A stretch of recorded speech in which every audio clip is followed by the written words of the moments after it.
wonderful colleagues have said, I just want to raise a couple of very, very important points, which is very important for us. One, Nigeria does not have an automobile policy, first.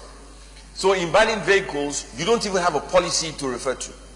That is one. Two, people in government sometimes see businessmen as adversaries, not people they must promote. And I will tell you a short story to underscore what I've just said. When I became Director General of NTA in 1999, a lot of people forget that television in Nigeria was only 6 to 8 hours a day. From 1960 to 99, TV was only 6 to 8 hours a day. On my first day at work, I asked my colleagues, why is television 6 to 8 hours a day?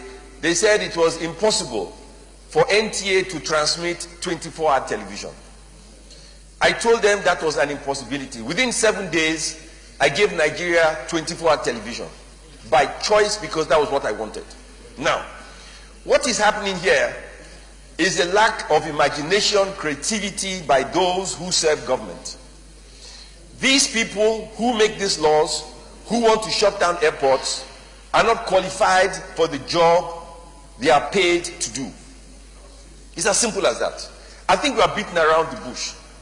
So I want to appeal to President Muhammadu Buhari directly. Mr. President, the people that have been appointed to do these jobs are not qualified.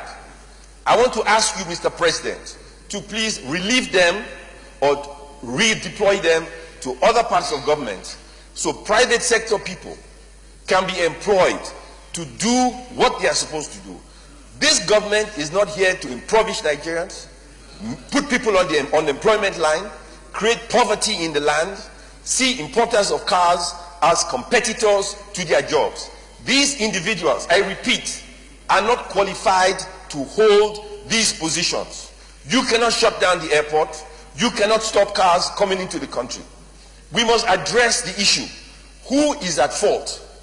If they are not qualified for the jobs they've been entrusted to do, then they must be relieved of that responsibility. You cannot tell me that if you have a border post, you cannot man the border post. What is the budget of customs? What is the budget of the Ministry of Aviation? I'll tell you a simple story. Take Muritala Mohammed 1. Muritala Mohammed 1 is nothing but a mall. Ask those who run that mall, how many square meters of space do you have? What is the revenue you generate? Why are lifts, escalators not working, toilets not clean?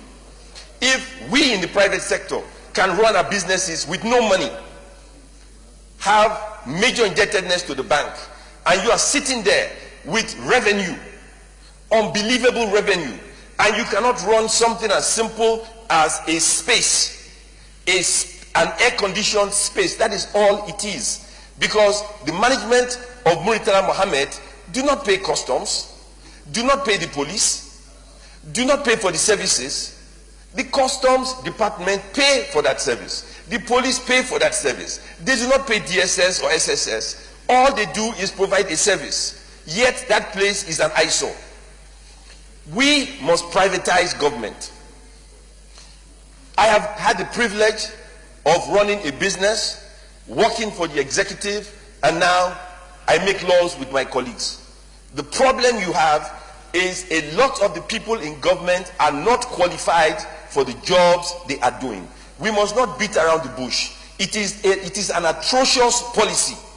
But the issue is President Buhari must understand that he has to relieve these people of these responsibilities. If he does not, Nigeria cannot make any progress. These people are not qualified in any disguise to run these agencies if they are going to come here and put millions and millions of people on the unemployment line. That is my submission. Thank you, Mr. President.